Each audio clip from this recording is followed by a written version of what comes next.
Alright, what's the deal with Columbus Day?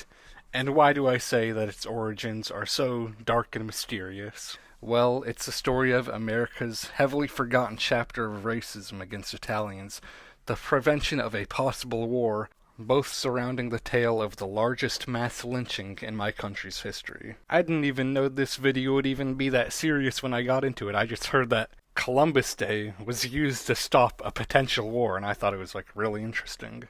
This video is going to wander in a lot of directions, but stick with me, it's interesting. And I'll start our journey with my explanation of this.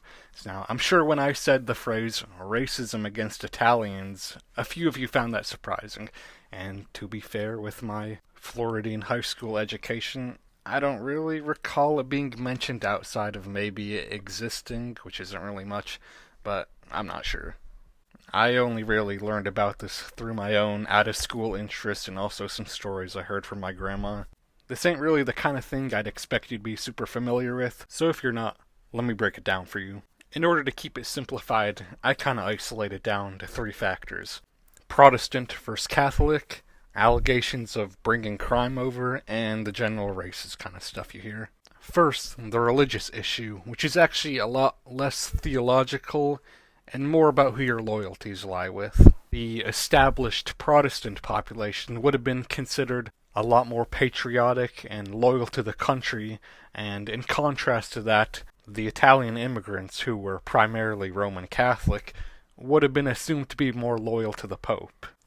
But anyway, this already tense divide was only worsened by the reputation that the Italian and Sicilian immigrants would soon develop. The degree of how prevalent or how exaggerated it actually was at the time is debated, but they took on a very infamous association with organized crime and violence. Quick little history lesson to explain this.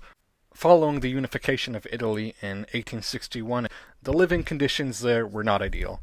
Taxation was really bad, and the chaos of the recent decades led to high levels of crime, and the previous local government's attempts to fix it led inadvertently to even more crime. So by the time Italy unified, the problem was so bad, it took a military-level response across southern Italy and Sicily, consisting of mass executions and arrests. This led to the first Italian diaspora, in which many Italian citizens fled from the fears of high taxation and crime, and many criminals were either deported or willingly fled from the carnage. Remember that the degree to which Italians and Sicilians actually brought crime over is debated, but the perception of the time was that they did, and the justification for it was pretty commonly known. And the third thing I mentioned earlier, the quote, general racist stuff, just refers to the negative stereotypes any group of people would pick up. They're dirty, they got bad skin, they're greasy, they're dangerous, they're greedy, whatever. You know what I mean. So, in the context of the story I am telling you in this video, why does any of this matter? Well, the sentiments that I just explained regarding Italian immigrants are what boiled over and what ultimately necessitated an international response in regards to the death of this man, David Hennessy. He's like, the Franz Ferdinand of this story. New Orleans, Louisiana, October 15th, 1890.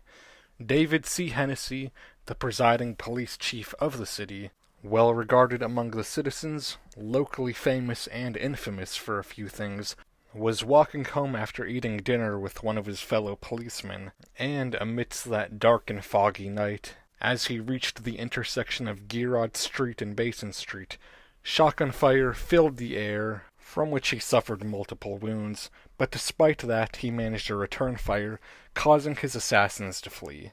As help arrived, and his fellow policemen questioned him, the only clue he could offer as to who his assassins were was the contemporary Italian slur, Dagos. And despite his very own belief that he would live past this incident, David would later die of these injuries 10 hours later on the early morning of the 16th, in large part to a specific wound he suffered on his left chest. Hennessy's death would shock the city, thousands attended his funeral, and even more were looking for answers.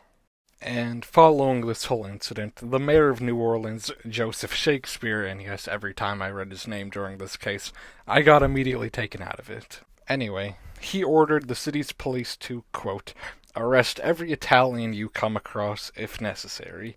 He appointed a local organization called the Committee of 50, which he designated them to investigate Italian and Sicilian criminal organizations within the city. Hundreds were arrested until the list of suspects was narrowed down to just 19 men, all of which would go to court on the charges of Hennessy's murder.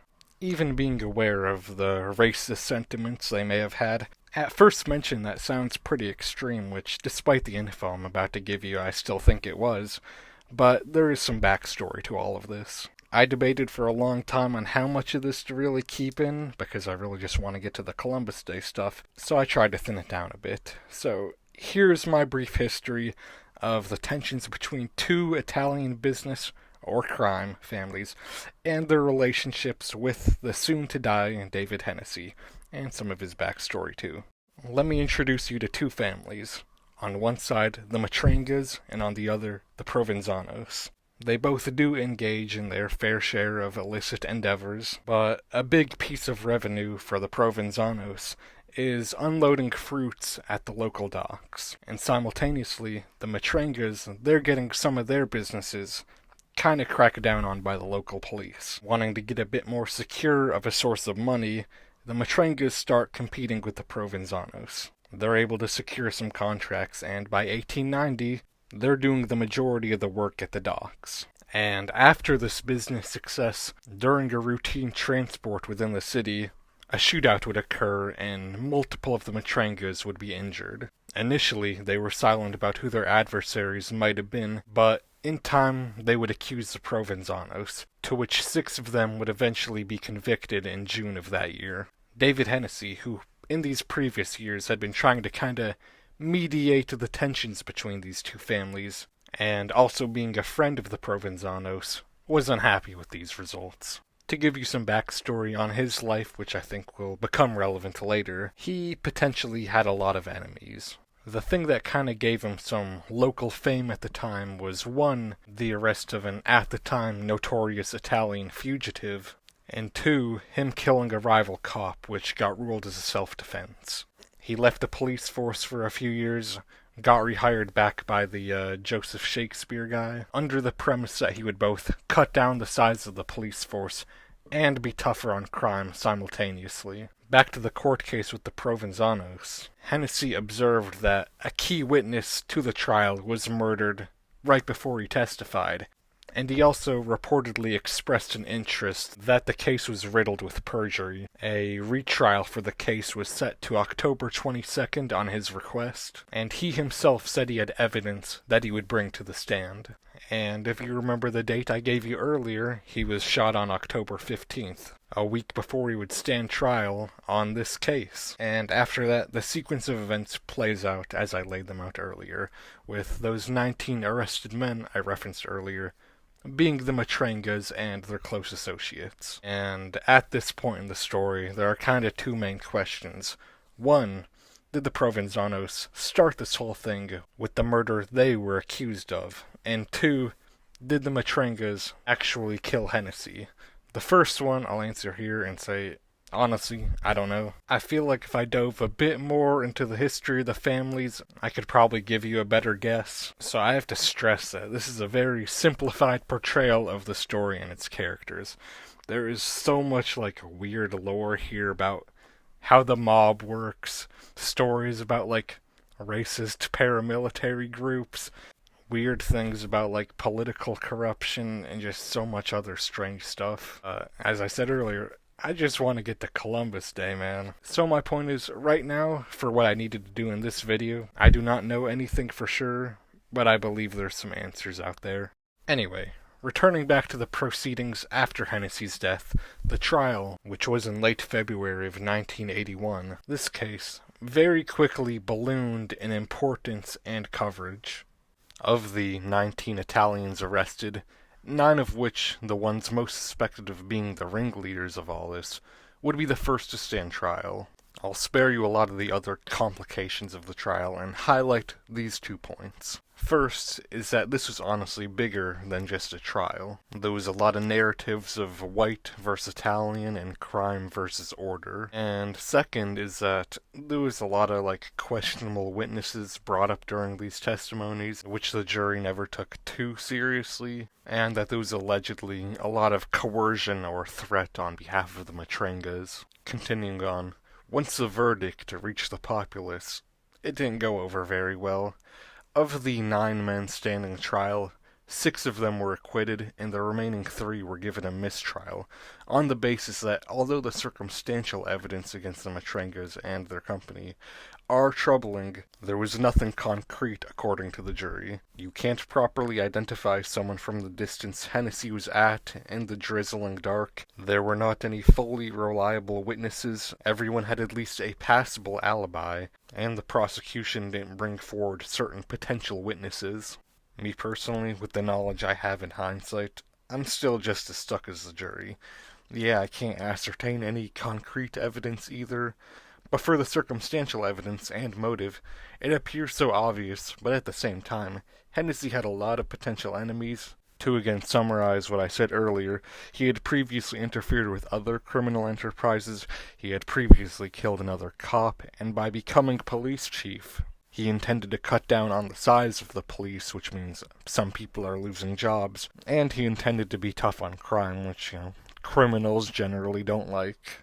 Because of all this, and with the knowledge that the best time to kill someone is when it looks like someone else would have done it, it becomes a lot more difficult to say that it obviously had to be the Matrengas. And because you should be considered innocent until you're proven guilty, I don't know what to say here. However, there is more info out there that I know I'm not fully aware of, so I feel like in the future I can make a more certain guess about all of this. Anyway, following this verdict, the anger that surged in response would manifest itself quickly in a new tragedy. On the morning following the jury's decision, March 14th, 1891, appearing in the local newspapers was a call for a mass meeting, and to quote them, "All good citizens are invited to attend a mass meeting on Saturday, March 14th at 10 o'clock a.m. at Clay Statue to take steps to remedy the failure of justice in the Hennessy case. Come prepared for action." A statement that would be signed by many prominent citizens of New Orleans.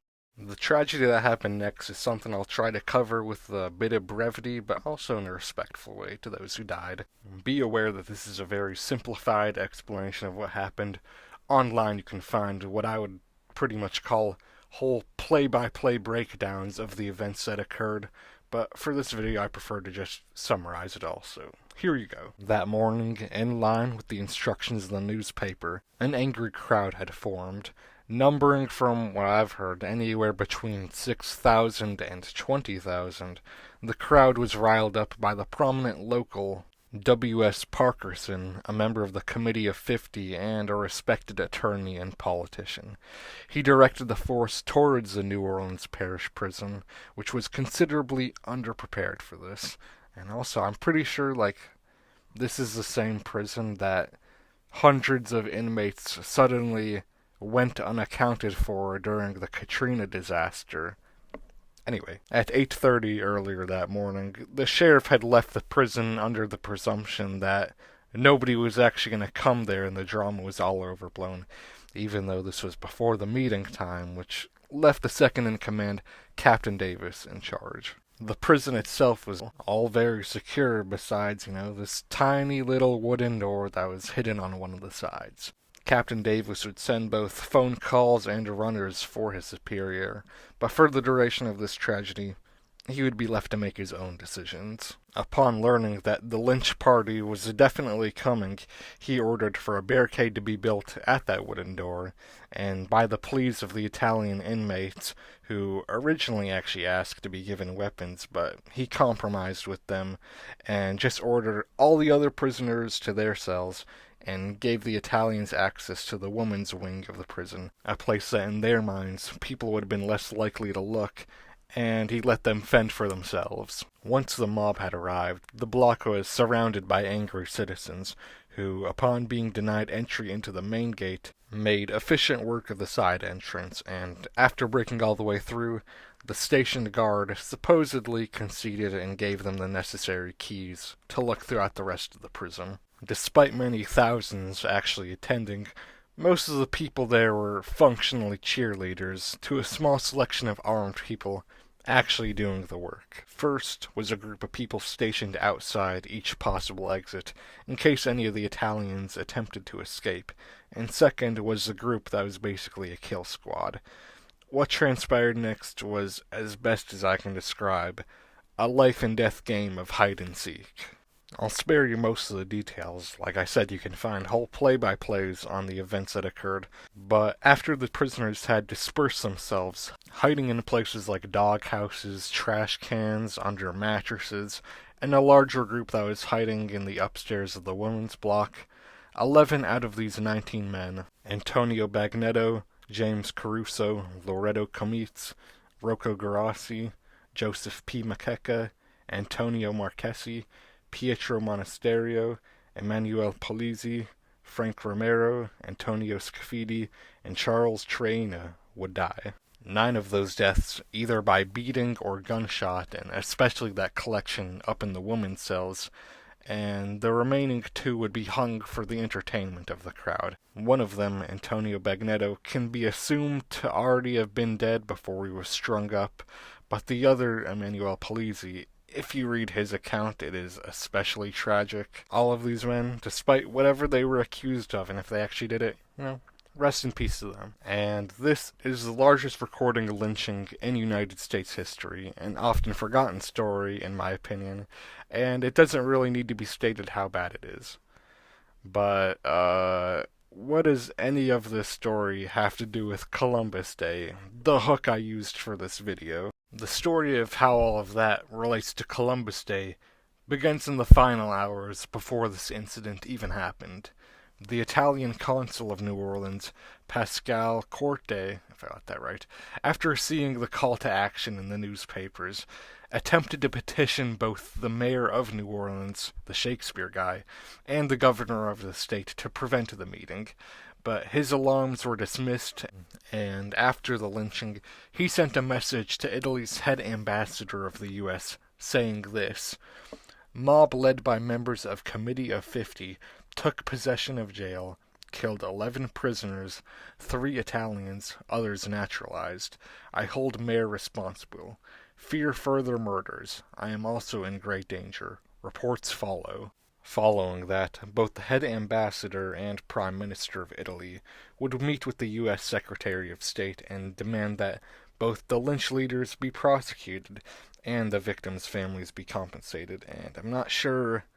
They requested $25,000. I'm not sure if that's per family or in total, but either way that translates to around $866,000 today. I assume it means per family, though. Either way, the U.S. hears all of this and says, "It's a domestic matter, this is our business, get out of it," which was made incredibly worse by 2 factors. One, after all of this happened, they had to watch the fact that across the United States, this received a lot of positive press. And 2, of those 11 men that died, 3 of them, as stated earlier, were still Italian citizens, which added an international legal component on top of already the tense ethnic components of the case. The U.S. was pretty stubborn, and after this, Italy pulled all of their diplomats from the U.S., and in return, the U.S. pulled all of their diplomats from Italy. And Italy's parliament then introduced a bill for a naval bombardment of America's east coast. And although the U.S. military never made any official action, there were towns all across the country being ready to pledge soldiers for a potential war. This was now an international crisis, and the reigning 23rd president, Benjamin Harrison, needed to solve it. Sure, he had his own ethical reasons, and, it's also his kind of job to solve stuff like this, but I believe a big factor in why this all led to Columbus Day is because he looked like he was about to lose the 1892 election, and the Italian immigrant vote really would have helped him. So, in order to try and remedy this whole thing, First, he had the Attorney General try to investigate the Hennessy murder, to which they concluded that there was no evidence of this supposed mafia. He may be right, but I don't really trust politically motivated trials, so consider this however you want to. Continuing this path of resolution, he decided to comply with Italy's demands and award that $25,000 that they wanted in compensation. And on top of that, they would create a day to celebrate Italian Americans. And they had a day of multiple prominent Italian historical figures that they thought of making a day to celebrate, including at least Dante Alighieri, the guy who wrote Dante's Inferno, Michelangelo, Christopher Columbus, Galileo, Marco Polo, Leonardo da Vinci, and Amerigo Vespucci, the guy who America is named after. I've noticed a lot of people don't know that. But because it happened to be 1892, exactly 400 years after Columbus introduced the Americas to Europe, they chose to make it Columbus Day, and it was actually originally meant to be a one-time thing, but Italians really liked it at the time, so they just kept on celebrating it. It actually went unofficial for a while, but in 1934, President Roosevelt made October 12th Columbus Day, and in 1971, Lyndon B. Johnson, he made it a federal holiday every year on the second Monday of October. This is why, to my fellow Americans, every year growing up in school, you had that one really out-of-place holiday that you didn't question, but were happy it was there anyway just because, you got a day off from school.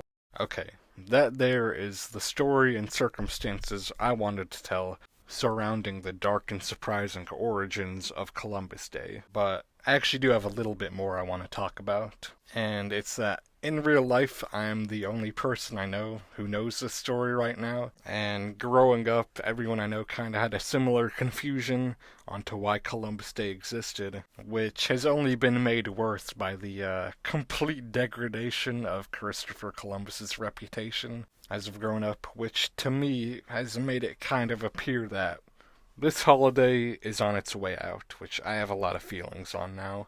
I guess is a little personal interjection, which isn't really that important. Something personal I believe in is that we shouldn't really have national holidays specifically designated to celebrate your group or another group specifically. These are national holidays. They're supposed to be a common thing literally everyone can celebrate, not something meant to exclude or champion certain people. You and your group can go make their own holidays. I encourage that. It just shouldn't be national. Anyway, in my experience, this is a quite irregular opinion, especially as my country trends towards giving, each minority group their own day, week, or month each year, which is why I think it is unfair to try and, tear down this holiday while simultaneously giving each new protected class, so to speak, their own holiday every few years. So, in our current social climate, I absolutely think it deserves to stay. It's just that no one knows the history of it, so everyone's like, racism, scary. And another thing is that it is just history, and from what I'll show you here in a moment, you'll probably agree that it is important history. I found this really interesting article from Cambridge University, and according to their data, the lynching of these 11 New Orleans Italian men may have played an enormous part in the decline of American lynching as a whole. I'm heavily simplifying things here. The story of anti-lynching culture could take hours to explain if you wanted to go to, crash course for that or something, I don't know. But the mass lynching of these Italians, who although weren't considered white, but were also still sort of respected, led to more people locally, but also abroad, talking about the American lynching epidemic a lot more. Basically, it put America on a blast for what they were doing, and they were forced to start trying to actually fix their reputation about this. Now, it took a whole while longer, but this could potentially be seen as one of the first dominoes. I think Columbus Day should absolutely stay around, and that, if possible, the story of it should honestly be talked about a lot more, considering how interesting and also just important it was. And that's all I have for this case. Honestly, my journey to this case is probably pretty similar to yours viewing this. I came in really interested in the Columbus Day thing, how did that come to be, and I was forced to stay around for quite a while to investigate this very odd murder. Like, if you include all the backstories and context for everyone involved, all of the legal proceedings, lynchings, political fallout, and cultural effects, there is absolutely like enough material here for easily like a good 2 or 3 hour documentary. It is just a fascinating story, in my opinion. I'm a novice at like recording videos like this, so I know I'll never really be able to do it justice, at least right now. But I don't care. This it's just interesting to me. I had to yap about it somewhere. Okay, let's see. Do I have anything else I want to say? For this channel, I really enjoy covering oddities and not actual like history stuff, but I'm really interested in like Columbus as a person because I've seen stuff about him, people saying like, "Oh, he's not actually as bad as people talk about," and the only bad things come from this one source from one guy, and it's not trustworthy. So I am actually kind of interested in that. I don't know if I'd ever make a video on it because it doesn't really fit the theme of my channel. I hope if I investigated though, that would be the conclusion I came to. I feel like I said sometime in my last video, you can like tell how my life is doing based off of how often I upload, and I haven't uploaded in like 3 weeks now. I could have absolutely gotten this video out in like a single week if I really wanted to, but I just got really lazy, man. Whatever. No one's probably listening to this. Anyway, uh, I think I'll be able to upload by the end of next week again. I guess you'll be able to tell if my life is doing good if I tell the truth or not. Yeah, I know what video I think I'm gonna do. And hopefully it should be interesting. I haven't really looked it up at all yet, but the hook of it sounds pretty captivating in my opinion. I'm recording this Friday morning. I imagine it'll be up tomorrow morning, which means after I'm done recording this, which is like in a minute from now, I gotta hit the gym. I gotta edit this. I gotta help my mom with something later, and then I gotta edit it more. I have a lot of editing to do, man. And I gotta celebrate my birthday tomorrow, so I gotta finish it really quick, man. No complaints here, though. I'm glad I can spend some of my free time working on this. Anyway, thank you for your time and attention. I hope I was able to make it worth it, and thank you for watching. Have a blessed day.